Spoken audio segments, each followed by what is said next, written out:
वेळे काय असायचे, तिथून 1500 निघायचे, बाकी सगळे पैसे दलाल खायचे, आईच्या पदरात बहिणीच्या पदरात फक्त 100 रुपये पडायचे।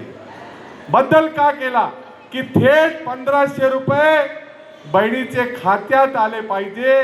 ती सन्मान निधी पैशांच्या साठी नाही, तुम्हाला आर्थिक सबळ करण्यासाठी हे निधी देतो आणि आपण एवढी संख्याने आम्हाला आशीर्वाद देण्यासाठी आपण इथे एकत्र झालो आहे। मी गमतीने कधी कधी म्हणतोय की एकदा काय झाला,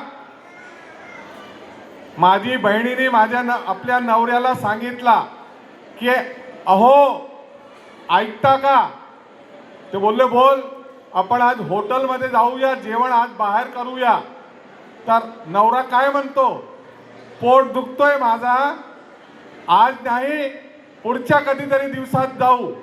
मग आपली आजची जी बहीण आहे एवढी हुशार आहे, ती बोलते पैसे तुला खर्च नाही करायचे, माझ्या पदरात आहे, माझ्या हे बँकमध्ये आहे, माझ्या मोबाईलमध्ये आहे, मी तुला पैसे खर्चायचे असेल तर तुला पोट दर्द आहे का।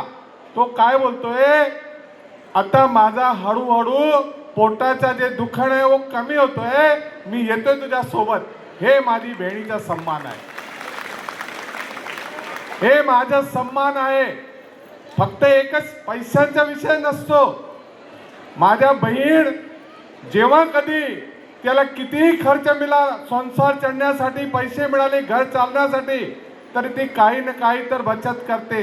अगोदर काय करायचे, तांदूळाच्या डब्यात पैसे ठेवायचे, कोणाला माहित नाही पडे कशासाठी करत होती ती।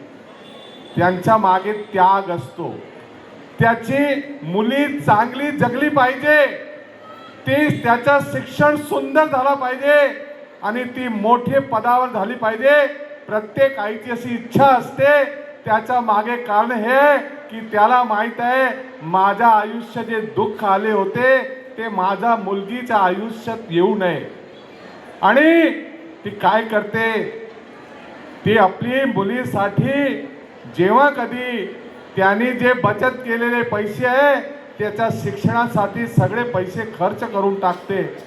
आणि 15 ऑगस्ट 2047 जेव्हा 100 वर्ष स्वतंत्रताला पूर्ण होणार आहे, तेव्हा आपला हे देश एक नंबर विकसित होणार आहे।